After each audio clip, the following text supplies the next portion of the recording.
মঞ্চের বিক্ষোভে ধুন্ধুমার বেগবাগানে বাংলাদেশের ডেপুটি হাই কমিশনের সামনে পুলিশ বিক্ষোভকারী খণ্ডযুদ্ধ দিল্লিতে বাংলাদেশ হাই কমিশনের সামনে বিশ্ব হিন্দু পরিষদের প্রতিবাদে তুমুল উত্তেজনা।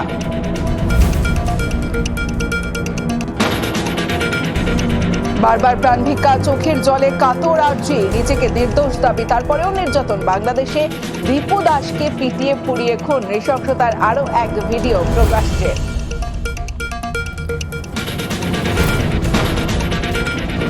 হাসখালিতে নাবালিকাকে গণধর্ষণ, মৃত্যু, প্রভাবশালী নেতার ছেলে সহ মূল 3 দোষীর যাবজ্জীবন। 2022-এর ঘটনায় 3 জনের 5 বছর জেল, একজনের 3 বছর কারাদণ্ড। 2 দোষীর জামিন রানাঘাট আদালতে। জজ সাহেব যে রায় দিয়েছে আমি এতে খুশি না, যদি ফাঁসি হতো তাতে আমি খুশি হতাম।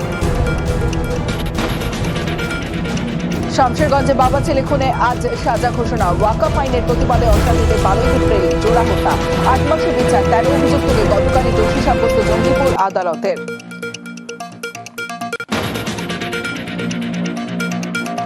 শামশেরগঞ্জে এখনো আতঙ্কে নিহতদের পরিবার। বাবা ছেলে খুনে দোষীদের কঠোর শাস্তির দাবি। এখনো গ্রামে নিয়মিত টহল বিএসএফ এর, এলাকায় স্থায়ী বিএসএফ ক্যাম্পের দাবি। 24 ঘন্টার মধ্যে বালিগঞ্জের প্রার্থী বাতিল হুমায়ুনের। নিশা চট্টোপাধ্যায়ের নাম ঘোষণার পরে ভাইরাল ছবি, রিলস। দলের আদর্শ সংস্কৃতির সঙ্গে বেমানান জীবনযাত্রা, সে কারণেই প্রার্থী না করার সিদ্ধান্ত জনতা উন্নয়ন পার্টি।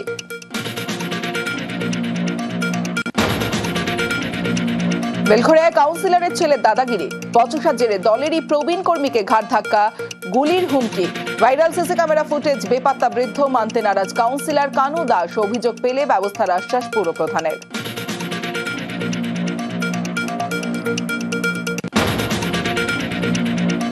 ট্যাংরায় পুলিশকে মারধরে গ্রেফতার, গতকাল চোর ধরতে গিয়ে আক্রান্ত। বিধাননগরের 2 থানার 7 পুলিশ কর্মী, গাড়ি ভাঙচুর, ধৃত 3 অভিযুক্ত।